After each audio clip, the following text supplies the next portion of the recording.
Cô giáo Mignon chào mừng các bạn và các em đến với bài học mới. Bài 19. Quyền được bảo đảm an toàn và bí mật thư tín, điện thoại, điện tín của công dân.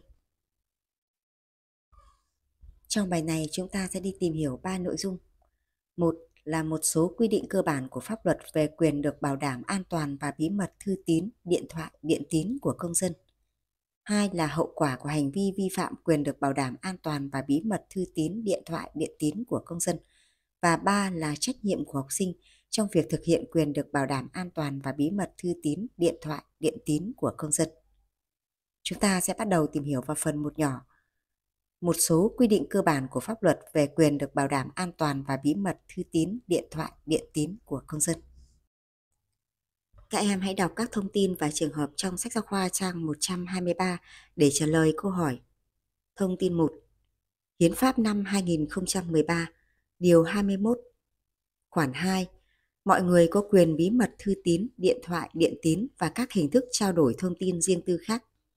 Không ai được bóc, mở, kiểm soát, thu giữ trái luật thư tín, điện thoại, điện tín và các hình thức trao đổi thông tin riêng tư của người khác. Thông tin 2. Bộ luật dân sự năm 2015, Điều 38. Quyền về đời sống riêng tư, bí mật cá nhân, bí mật gia đình. 3. Thư tín, điện thoại, điện tín, cơ sở dữ liệu điện tử và các hình thức trao đổi thông tin riêng tư khác của cá nhân được bảo đảm an toàn và bí mật. Việc bóc mở, kiểm soát, thu giữ thư tín, điện thoại, điện tín, cơ sở dữ liệu điện tử và các hình thức trao đổi thông tin riêng tư khác của người khác chỉ được thực hiện trong trường hợp luật quy định. Thông tin 3.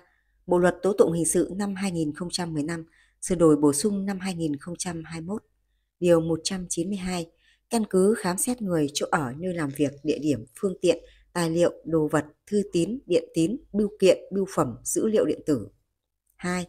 Khi có căn cứ để nhận định trong thư tín, điện tín, bưu kiện, bưu phẩm, dữ liệu điện tử có công cụ, phương tiện phạm tội, tài liệu, đồ vật, tài sản liên quan đến vụ án, thì có thể khám xét thư tín, điện tín, bưu kiện, bưu phẩm, dữ liệu điện tử.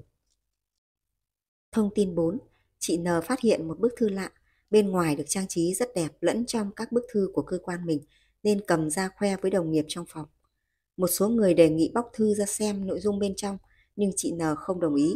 Chị nói rằng sẽ liên hệ với nhân viên bưu chính trả lại bức thư để họ chuyển đến đúng người nhận. Thông tin 5. Do điện thoại bị hỏng nên X đã mượn điện thoại của chị gái để nhắn tin trao đổi với các bạn trong nhóm học tập. Trong khi trò chuyện với bạn, X thấy có rất nhiều tin nhắn được gửi đến cho chị trong một ứng dụng mạng xã hội. Dù rất tò mò về nội dung đó, nhưng X không mở ra xem. Sau khi hoàn thành bài tập nhóm, mặc dù chị gái đi vắng nhưng X đã chủ động mang điện thoại cất vào phòng chị. Câu hỏi 1. Các chủ thể trong trường hợp 4 và 5 đã thực hiện đúng hay vi phạm quyền được bảo đảm an toàn và bí mật thư tín, điện thoại, điện tín của công dân? Vì sao? Câu hỏi 2. Em hãy nêu ví dụ về việc thực hiện tốt quyền được bảo đảm an toàn và bí mật thư tín, điện thoại, điện tín của công dân trong đời sống hàng ngày. Theo em, quyền được bảo đảm an toàn và bí mật thư tín, điện thoại, điện tín của công dân có ý nghĩa gì? Trả lời câu hỏi 1. Ở trường hợp 4, chị N đã thực hiện đúng. Việc tự ý bóc mở thư của người khác xem là vi phạm quy định của pháp luật, xâm phạm bí mật riêng tư của người khác. Chị N từ chối đề nghị của các đồng nghiệp và liên hệ với nhân viên bưu chính để trả lại bức thư là đúng. Ở trường hợp 5, X đã thực hiện đúng quyền được bảo đảm an toàn và bí mật thư tín, điện thoại, điện tín của công dân. Việc X không tự ý mở xem nội dung các tin nhắn khác trong điện thoại là tôn trọng quyền riêng tư của chị gái. Trả lời câu hỏi 2, một số ví dụ về việc thực hiện tốt quyền được bảo đảm an toàn về thư tín, điện thoại, điện tín của công dân là: bố mẹ không tự ý kiểm tra điện thoại của con, trẻ em không tự ý lấy điện thoại của người lớn chơi, không tự ý bóc thư người khác xem, và từ chối khi bạn bè rủ xem trộm điện thoại của người khác, vân vân. Quyền được bảo đảm an toàn và bí mật thư tín, điện thoại, điện tín của công dân là cơ sở pháp lý để ngăn chặn các hành vi xâm phạm trái phép thư tín, điện thoại, điện tín của công dân, hạn chế các hậu quả tiêu cực có thể xảy ra. Quyền này được bảo đảm sự riêng tư, an toàn trong việc tìm kiếm, sử dụng, trao đổi thông tin của mỗi công dân, góp phần xây dựng xã hội công bằng, dân chủ và văn minh. Từ đó chúng ta rút ra kết luận, Công dân có quyền được bảo đảm an toàn và bí mật thư tín, điện thoại, điện tín. Mọi hành vi tự ý xâm phạm an toàn và bí mật thư tín, điện thoại, điện tín của công dân đều bị nghiêm cấm. Việc kiểm soát thư tín, điện thoại, điện tín của cá nhân chỉ được thực hiện trong trường hợp pháp luật có quy định và phải có quyết định của cơ quan nhà nước có thẩm quyền, được thực hiện theo trình tự thủ tục mà pháp luật quy định. Chúng ta tiếp tục tìm hiểu sang phần 2, hậu quả của hành vi vi phạm quyền được bảo đảm an toàn và bí mật thư tín, điện thoại, điện tín của công dân. Các em tiếp tục đọc các thông tin và trường hợp trong sách giáo khoa trang 124 để trả lời câu hỏi. Thông tin 1. Bộ luật hình sự năm 2015 sửa đổi bổ sung năm 2017. Điều 159. Tội xâm phạm bí mật hoặc an toàn thư tín, điện thoại, điện tín hoặc hình thức trao đổi thông tin riêng tư khác của người khác. 1. Người nào thực hiện một trong các hành vi sau đây đã bị xử lý kỷ luật hoặc xử phạt vi phạm hành chính về hành vi này mà còn vi phạm thì bị phạt cảnh cáo, phạt tiền từ 20 triệu đồng đến 50 triệu đồng hoặc phạt cải tạo không giam giữ đến 3 năm. A. Chiếm đoạt thư tín, điện báo, telex, fax hoặc các văn bản khác của người khác được truyền đưa bằng mạng bưu chính viễn thông dưới bất kỳ hình thức nào. B. Cố ý làm hư hỏng, thất lạc hoặc cố ý lấy các thông tin, nội dung của thư tín, điện báo, telex, fax hoặc văn bản khác của người khác được truyền đưa bằng mạng bưu chính viễn thông. C. Nghe, ghi âm cuộc đàm thoại trái pháp luật. D. Khám xét, thu giữ thư tín, điện tín trái pháp luật. D. Hành vi khác xâm phạm bí mật hoặc an toàn thư tín, điện thoại, điện tín, telex, fax hoặc hình thức trao đổi thông tin riêng tư khác của người khác. 2. Phạm tội thuộc một trong các trường hợp sau đây thì bị phạt tù từ 1 năm đến 3 năm. B. Lợi dụng chức vụ, quyền hạn. D. Tiết lộ các thông tin đã chiếm đoạt, làm ảnh hưởng đến danh dự, uy tín, nhân phẩm của người khác. D. Làm nạn nhân tự sát. 3. Người phạm tội còn có thể bị phạt tiền từ 5 triệu đồng đến 20 triệu đồng, cấm đảm nhiệm chức vụ nhất định từ 1 năm đến 5 năm. Thông tin 2. K bị hỏng điện thoại nên mang ra cửa hàng để sửa. Thợ sửa điện thoại thấy trong điện thoại của K có nhiều ảnh, clip riêng tư và đã chia sẻ cho bạn bè cùng xem. Một số người đã đăng tải những hình ảnh clip đó lên mạng xã hội. Sự việc đó khiến K bị nhiều người chê cười, công kích. K xấu hổ và không giao tiếp với bất kỳ ai.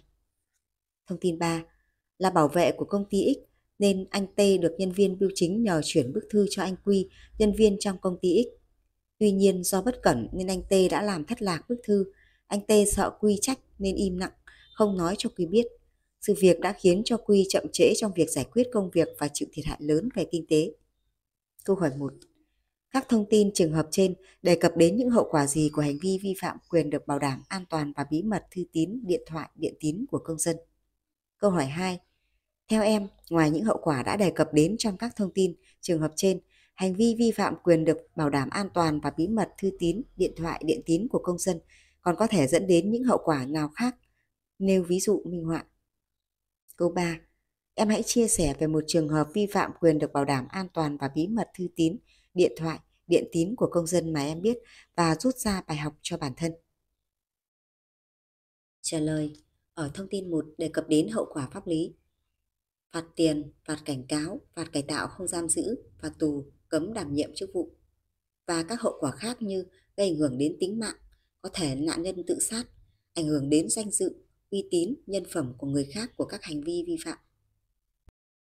Ở trường hợp 2, hành vi vi phạm pháp luật của thợ sửa điện thoại, đó là việc chia sẻ hình ảnh, clip riêng tư trong điện thoại của K cho bạn bè cùng xem và bị một số người đăng tải lên mạng xã hội đã khiến K bị nhiều người chê cười, công kích. K rất xấu hổ và không muốn giao tiếp với bất kỳ ai. Ở trường hợp 3, hành vi vi phạm pháp luật của T làm thất lạc bức thư của nhân viên Quy nhưng im lặng không nói cho Quy biết đã khiến Quy chậm trễ trong việc giải quyết công việc và chịu thiệt hại lớn về kinh tế. Trả lời câu hỏi 2. Ngoài những hậu quả trên thì hành vi vi phạm quyền được bảo đảm an toàn và bí mật thư tín, điện thoại, điện tín của công dân còn để lại một số hậu quả tiêu cực khác như xâm phạm đời sống riêng tư, an toàn và bí mật cá nhân của công dân, gây ảnh hưởng xấu đến tính tôn nghiêm của pháp luật và trật tự quản lý hành chính, dẫn đến những xung đột, mâu thuẫn trong các mối quan hệ, gây rối loạn trật tự an ninh xã hội. Ví dụ như xem trộm điện thoại của người khác có thể dẫn đến mâu thuẫn, cãi nhau, đánh nhau, thậm chí giết người, gây rối loạn an ninh trật tự, vân vân. Trả lời câu hỏi 3, chia sẻ một trường hợp vi phạm quyền được bảo đảm an toàn và bí mật thư tín điện thoại điện tín của công dân. Như K mượn điện thoại của S để gọi điện cho một người bạn. Trong lúc S không để ý, K đã tự ý đọc một số tin nhắn của S trong điện thoại. Từ đó chúng ta rút ra bài học, nhận thức được hành vi của K đã xâm phạm đến đời sống riêng tư của S, không nên làm theo mà cần phải tôn trọng bí mật điện thoại của người khác, nghiêm túc thực hiện quy định của pháp luật. Từ đó chúng ta rút ra kết luận, hành vi vi phạm quyền được bảo đảm an toàn và bí mật thư tín điện thoại, điện tín của công dân gây nên những hậu quả tiêu cực như xâm phạm đời sống riêng tư, an toàn và bí mật cá nhân của công dân, gây ảnh hưởng xấu đến sức khỏe, tính mạng, tâm lý, danh dự, nhân phẩm, tiền bạc, học tập, công việc của công dân, gây ảnh hưởng xấu đến tính tôn nghiêm của pháp luật và trật tự quản lý hành chính. Người thực hiện hành vi vi phạm quyền được bảo đảm an toàn và bí mật thư tín, điện thoại, điện tín của công dân, tùy theo tính chất mức độ vi phạm có thể bị xử lý kỷ luật, xử lý hành chính, xử lý hình sự và phải bồi thường thiệt hại nếu có theo quy định của pháp luật. Vậy học sinh có trách nhiệm như thế nào trong việc thực hiện quyền được bảo đảm an toàn và bí mật thư tín, điện thoại, điện tín của công dân? Chúng ta tiếp tục tìm hiểu sau phần 3. 3 nhỏ, trách nhiệm của học sinh trong việc thực hiện quyền được bảo đảm an toàn và bí mật thư tín, điện thoại, điện tín của công dân. Em hãy đọc các trường hợp trong sách giáo khoa trang 126 và trả lời câu hỏi. Trường hợp 1. Cuối tuần G về nhà bà ngoại chơi thì được hai người em họ rủ mở trộm khóa điện thoại của dì út để xem ảnh bạn trai của dì. Nghe vậy G từ chối và giải thích cho các em hiểu việc xem điện thoại của người khác là sai. Nếu cố tình thực hiện sẽ phải chịu trách nhiệm theo quy định của pháp luật. Thông tin 2. Hôm nay trường Trung học phổ thông A phối hợp với cơ quan công an huyện tổ chức hoạt động tuyên truyền phổ biến các quy định của pháp luật về một số quyền tự do của công dân như quyền được bảo đảm an toàn và bí mật thư tín, điện thoại, điện tín, quyền bất khả xâm phạm về thân thể, quyền được pháp luật bảo hộ về tính mạng, sức khỏe, danh dự, nhân phẩm, vân vân cho học sinh trong trường. Tham gia hoạt động, học sinh được nghe những chia sẻ của các cô, chú công an và tích cực đặt câu hỏi để nâng cao hiểu biết, bổ sung những kỹ năng tích cực cho bản thân, góp phần thực hiện tốt các quy định của pháp luật bằng những hành vi phù hợp lứa tuổi. Thông tin 3. Thấy anh họ đang cầm xem điện thoại của mình, O nhẹ nhàng yêu cầu anh trả lại điện thoại và nhắc nhở anh lần sau không nên tự ý xem trộm điện thoại của người khác. Câu hỏi 1.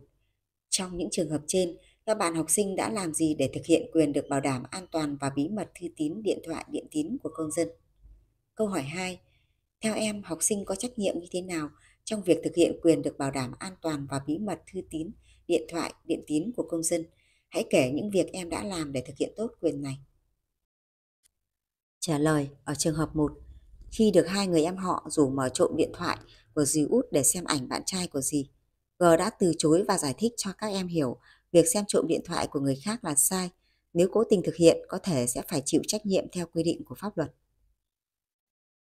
Ở trường hợp 2, các em học sinh đã tham dự hoạt động tuyên truyền phổ biến các quy định của pháp luật do trường và cơ quan công an huyện phối hợp tổ chức. Tại hoạt động, học sinh đã tích cực đặt câu hỏi để nâng cao hiểu biết, bổ sung kỹ năng tích cực cho bản thân, góp phần thực hiện tốt các quy định của pháp luật bằng những hành vi phù hợp lứa tuổi. Ở trường hợp 3, khi thấy anh họ đang cầm xem điện thoại của mình, O đã nhẹ nhàng yêu cầu anh trả lại điện thoại và nhắc nhở anh lần sau không nên tự ý xem trộm điện thoại của người khác. Việc làm của O như vậy là đúng. Như vậy, trách nhiệm của học sinh là tìm hiểu các quy định của pháp luật về quyền được bảo đảm an toàn và bí mật thư tín, điện thoại, điện tín của công dân, tôn trọng quyền của người khác, tôn trọng an toàn và bí mật thư tín, điện thoại, điện tín của người khác. Phê phán, ngăn chặn, tố cáo những hành vi xâm phạm bí mật thư tín, điện thoại, điện tín, tích cực tham gia các hoạt động tuyên truyền, phổ biến, nâng cao kiến thức về pháp luật trong cộng đồng và làm gương trong việc chấp hành các quy định của pháp luật về quyền được bảo đảm an toàn và bí mật thư tín, điện thoại, điện tín của công dân. Một số việc học sinh nên làm đó là học tập tìm hiểu các nội dung cơ bản của quyền, phân biệt được hành vi đúng, sai, trả lại thư nếu như cầm nhầm, không tự ý mở ra xem, chỉ xem điện thoại khi được sự đồng ý của chủ nhân điện thoại đó. Từ đó chúng ta rút ra kết luận, học sinh cần tích cực học tập, tìm hiểu các quy định của pháp luật về quyền được bảo đảm an toàn và bí mật thư tín, điện thoại, điện tín của công dân, tôn trọng các quyền của người khác, tôn trọng an toàn và bí mật thư tín, điện thoại, điện tín của người khác, phê phán, ngăn chặn, tố cáo những hành vi xâm phạm bí mật thư tín, điện thoại, điện tín, tích cực tham gia các hoạt động tuyên truyền, phổ biến nâng cao kiến thức về pháp luật trong cộng đồng và làm gương trong việc chấp hành các quy định của pháp luật về quyền được bảo đảm an toàn và bí mật thư tín, điện thoại, điện tín của công dân. Các em vừa tìm hiểu xong nội dung lý thuyết của bài 19. Tiếp theo cô sẽ hướng dẫn các em làm phần luyện tập trong sách giáo khoa trang 126-127. Bài 1. Theo em các ý kiến sau đây đúng hay sai vì sao? Ý kiến A. Trẻ em chưa đủ 18 tuổi nên không có quyền được bảo đảm an toàn và bí mật thư tín, điện thoại, điện tín. Quan điểm này là sai. Học sinh dù còn nhỏ nhưng vẫn là công dân nước Cộng hòa xã hội chủ nghĩa Việt Nam nên vẫn có quyền được bảo đảm an toàn và bí mật thư tín, điện thoại, điện tín. Quan điểm B. Xem trộm thư mà không làm sách, không chiếm đoạt nội dung thư thì không vi phạm quyền được bảo đảm an toàn và bí mật thư tín, điện thoại, điện tín của công dân. Quan điểm này là sai, vì hành vi xem thư của người khác khi chưa có sự đồng ý là xâm phạm trái phép thư tín, xâm phạm đến đời sống riêng tư của người khác. Quan điểm C. Thực hiện tốt quyền được bảo đảm an toàn và thư tín, điện thoại, điện tín của công dân là góp phần duy trì trật tự an toàn xã hội. Quan điểm này là đúng, vì thực hiện tốt quyền là chấp hành quy định của pháp luật, ngăn chặn các hành vi xâm phạm trái phép thư tín, điện thoại, điện tín, đảm bảo an toàn đời sống riêng tư của công dân. Việc này sẽ hạn chế những hậu quả xấu do hành vi vi phạm gây ra, góp phần duy trì trật tự an toàn xã hội. Quan điểm D. Trong trường hợp cần thiết thì ai cũng có quyền kiểm tra tin nhắn, thư, điện báo của người khác. Quan điểm này là sai. Chỉ trong trường hợp được pháp luật quy định và chỉ có các cơ quan có thẩm quyền mới được kiểm tra tin nhắn, thư tín, điện báo của người khác. Bài 2. Các chủ thể dưới đây đã thực hiện đúng hay vi phạm quyền được bảo đảm an toàn và bí mật thư tín, điện thoại, điện tín của công dân. Vì sao? A. Vào giờ ra chơi, khi thấy bức thư rơi ra từ ngăn bàn của bạn Hát cùng lớp, U đã nhặt lên và mở ra đọc, sau đó dùng keo dán kín và để lại chỗ cũ. Trả lời. Hành vi của U là vi phạm. Việc U tự ý mở thư của Hát ra đọc, sau đó dùng keo dán kín và để lại chỗ cũ là xâm phạm trái phép đến bí mật thư tín của Hát và là hành vi gian dối không phù hợp với đạo đức học sinh. B. Y yêu cầu em trai không được cài mật khẩu điện thoại để thỉnh thoảng kiểm tra. Trả lời. Hành vi của Y là vi phạm. Điện thoại của em trai là tài sản cá nhân, chứa đựng bí mật riêng tư của em. Y không có quyền tự ý kiểm tra. C. Anh Quy nhắc nhở khách hàng xóa dữ liệu trên máy khi Thu mua điện thoại cũ. Trả lời. Hành vi của anh Quy là đúng. Việc anh Quy nhắc nhở khách hàng xóa dữ liệu trên máy khi Thu mua điện thoại cũ sẽ giúp khách hàng tránh được những nguy cơ bị lộ những thông tin riêng tư ra ngoài, đảm bảo sự an toàn thông tin của bản thân và tránh những hậu quả không mong muốn. Bài 3. Em hãy đọc các tình huống sau và trả lời câu hỏi. Tình huống A. Ông M đang đi dạo trên bãi biển thì thấy có nhiều cảnh đẹp nên dùng điện thoại chụp ảnh làm kỷ niệm. Khi ông đang xem lại những bức ảnh đã chụp, một nam thanh niên tỏ thái độ tức giận đi tới yêu cầu ông đưa điện thoại để kiểm tra vì cho rằng ông đã quay phim chụp lén bạn gái của mình. Ông M không đồng ý nhưng nam thanh niên vẫn xông vào giật điện thoại để xem. Khi phát hiện trong máy không có ảnh bạn gái mình, nam thanh niên ném trả điện thoại cho ông M và bỏ đi. Theo em, hành vi của nam thanh niên trong tình huống trên có vi phạm quyền được bảo đảm an toàn về bí mật thư tín, điện thoại, điện tín của công dân hay không? Vì sao? Trả lời, hành vi của nam thanh niên trong tình huống là vi phạm. Việc nam thanh niên xông vào giật điện thoại của ông M để xem các hình ảnh trong máy là xâm phạm trái phép đến bí mật điện thoại của công dân, vi phạm quy định của pháp luật. Tình huống B, em gái của anh Hát năm nay vào lớp 10 và được bố mẹ mua cho một chiếc điện thoại thông minh để tiện liên lạc. Anh Hát lo lắng em gái mình bị bạn xấu trên mạng dụ dỗ, lợi dụng, nên khi cài đặt điện thoại cho em, đã lén đồng bộ tất cả các thông tin trên máy và tài khoản của mình để có thể kiểm tra và ngăn chặn những thông tin xấu. Theo em, hành vi của anh Hát trong tình huống trên có vi phạm quyền được bảo đảm an toàn và bí mật thư tín, điện thoại, điện tín của công dân hay không? Vì sao? Trả lời, hành vi của anh Hát là vi phạm.